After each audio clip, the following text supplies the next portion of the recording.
What up? What up? What up, world? Tap. I'm Compression. It's the Monday Jump 102. Um, wow. Happy holidays to everybody. I'd like to start off. If you were comedic and you did your weapon jab into your Masharu celebration up until yesterday, salute to you. Um, to non-comedic people, happy Hanukkah and Merry Christmas to you. Um, Today is also for those who practice, to all the black people who follow, and maybe even some non-black people who follow the practice. Um, Happy Moja Day. Today is Unity, the first day of Kwanzaa. So light your candle, set up your thing if that's what you do, and continue to enjoy your friends and family, because unity is what you need, and unity starts in the home. Unity starts with your children. Unity starts with the love you have for your parents, your grandparents, your aunts, your uncles, your cousins. Your unity is about your friendships and your association with people. So yeah, build good foundations with folks. So I think that's something everybody can respect, and it's really cool to be here at the Monday Jump Off number 102 on this first day of Kwanzaa. Doing some cool stuff in my book. So yeah, just this whole one is about flowing and going. When we think something should be, or let me not say, yeah, when we believe if we do X, Y, and Z, things will happen like A, B, and C. And that's really just not how it happens, right? So sometimes in life, we can plan a particular thing, but that doesn't mean that's just how that plan is going to go. And that's perfectly fine, because we've picked up new skills, new abilities, and our ability to move forward, right? To get better within that particular threshold in life that we're in. So everything is about flowing, moving on to the next thing, compartmentalizing something, and going forward, taking the next step forward, taking a break, learning when to break from something, rest stop, and then going back and getting it done. So, like when you're feeling creative and your mind is in a frenzy with thoughts, go right into it. Don't worry about how it sounds when you write it.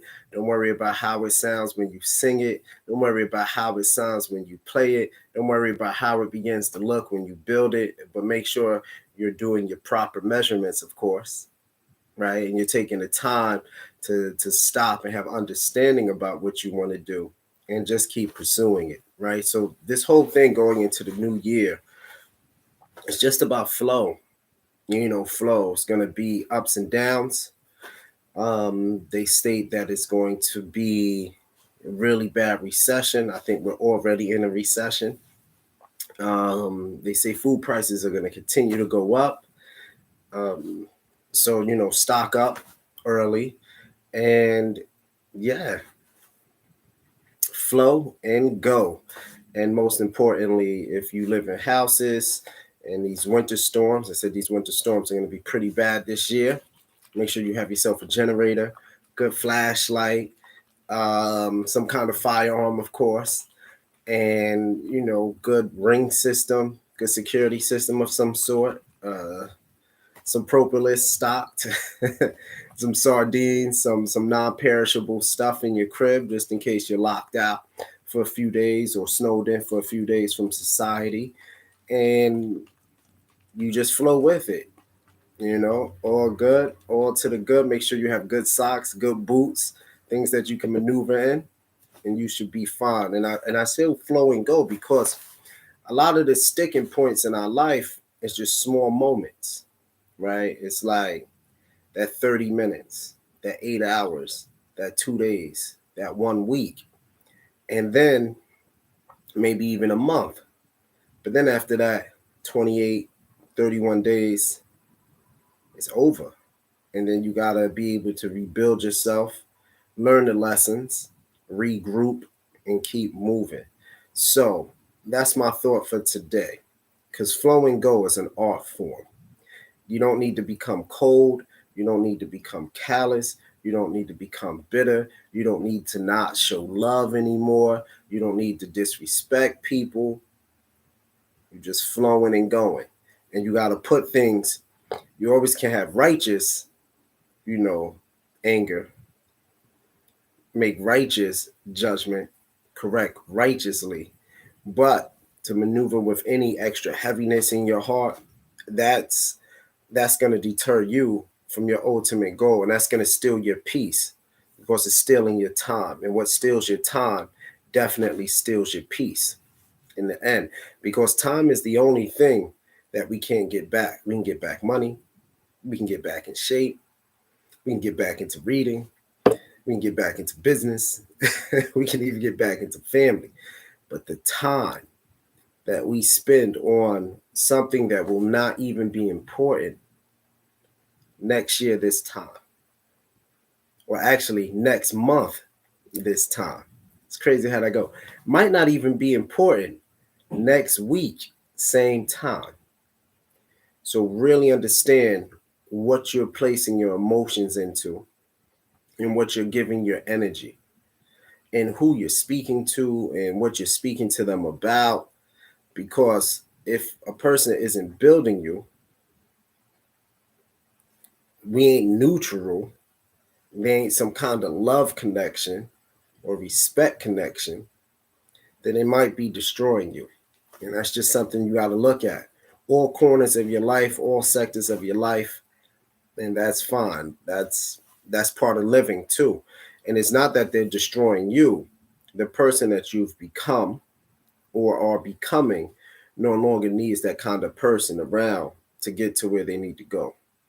So it's not even always malicious. Like sometimes we think of destruction as being malicious. No, destruction sometimes is just the letting go of what's no longer valuable to where you want to go, or they're not keeping foot to foot, and you have to leave people where they are, and you just keep them where they are. They still good. It's just that a friend can drop into an associate, and an associate can drop into an oblivion, and what was once is an oblivion becomes back an associate can become a friend.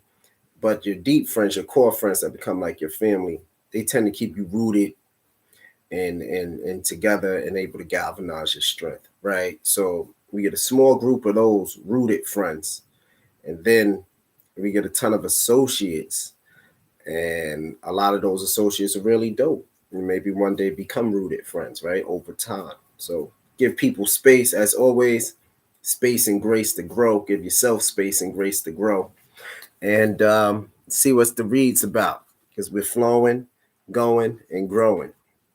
Um, like my homegirl Rachel say, let's grow. And today, December 26th, Umoja, Unity, first day of Kwanzaa. I just like the principles of Kwanzaa. They're dope. It says, let there be everywhere our voices, our eyes, our thoughts, our love, our actions, breathing hope and victory. In the 21st century, the power is with the people. The people are the force that will make or break the world as we know it. The people are the only voice that will matter. The people have the power to create the world they want to see. The power is their thoughts, their words, their actions toward one another. Who are the people? Not the priests, the heads of state, the presidents. The people are those who can surrender their ego, embrace themselves as they are, and do what they have been sent to do. The people are those who know they are not in charge, rather, they give praise to the creative source of life. The people are those who control their breath, know their bodies, and use both to teach others how to do it. The people are the children, the people are the women, the people are the elders, the people are the men who love, nurture, and protect the children, women, and the elders. The people are the light. Today, I am a person of power. I like that a lot. I like that a lot. Let's check out the Book of Awakening, December 26th. Oh, and no, I don't pre-read these, I just grab them. I read them to you as I'm reading them to myself. Okay. This one is called Inside the Wind. Sometimes I go about with pity for myself, and all the while great winds are carrying me across the sky. Our crucial task when in pain or despair is not to let the sour feelings spill into everything so that we stain our sense of the world. Yet we must also take care not to so contain our feelings that they fester and affect our sense of ourselves. Somewhere between these two extremes waits the life of healthy expression, not personalizing everything and not painting the world with our troubles. Our inner work is often most demanding when we are sad and afraid, for we can so easily be overwhelmed by the power of these emotions that we can start to believe the world less possible or ourselves diminished. Once feeling less, we stop feeling the truth of what is genuine and start losing touch with the great winds of life. Yet somehow people has a way of carrying us along whether we are aware of it or not. Just as the stream carries both the hungry fish and the sleeping one downstream, the great winds carry both the agitated heart and the peaceful one into tomorrow. Thus, the work of prayer, when we feel least like praying, is neither to inflate or deflate the world or ourselves, but to restore our connection to powerful currents of life. It says, sit quietly and after time, open yourself without words to the mood of prayer. Breathe slowly and pray to your feel of the great wind surrounding you. Breathe steadily and feel your breath mix with the currents of life. All right, cool. One more to go. One more to go. This is The Journey of the Heart, Melody Betty. The other one was The Awakening by Mark Nepo. December 26th. Okay. Take time to be with people you love. I left Colorado driving toward the canyons of southern Utah. I had a lot of places left to visit on my journey, a lot of work left to do. But someone was pulling on me, my daughter, Nicole.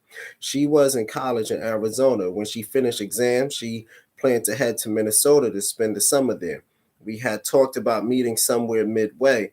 Now it didn't look like that would work out. It might be months before we saw each other again. From where I was in Colorado, she was a hard day's drive away. Besides, I had already been through Arizona. It would take another day to get back to where I was now. I continued on the way. The pull from Nicole continued too. Finally, I turned the car around and headed toward my daughter. When I arrived at her dorm about 10 that night, I called her room. She asked where I was now on my journey. I told her I was downstairs in the lobby of her dorm. She flew down the steps. We hugged and we kissed, and we spent the next 3 days at a nearby hotel. She studied and wrote her term paper. We visited, watched movies, ate food, laughed, cried, and shared memories. It was one of the nicest times we had together in years. When it came time to leave, Nicole packed her car and headed for Minnesota. I headed back toward Utah, stopping to enjoy the scenery of the Grand Canyon, scenery I had missed along my way. I felt renewed and refreshed. I hadn't lost any time. I had gained the gifts of the heart. We search for sacred spaces, spiritual experience, and truths. But the holiest places are often found when we spend time with people we love. So there you have it, people. Unity Day. Spend time with people you love. Contact somebody you love. That's your grandma, great auntie. And most importantly, remember, you are the king and queen of your life. Keep making the best decisions. Put your best foot forward. I'm Kapresh. It's the Monday Jump Off, number 102. Also, check out, as a little footwork before we go, portal.com. Use access code BELITE for your 15% off. That's PRTL.com. And the access code is BELITE for your 15% off all services. And also check out my site, BELITENYC.com. Cop some merchandise, some gear, support the brand. And one life, one love, one king. I'm out.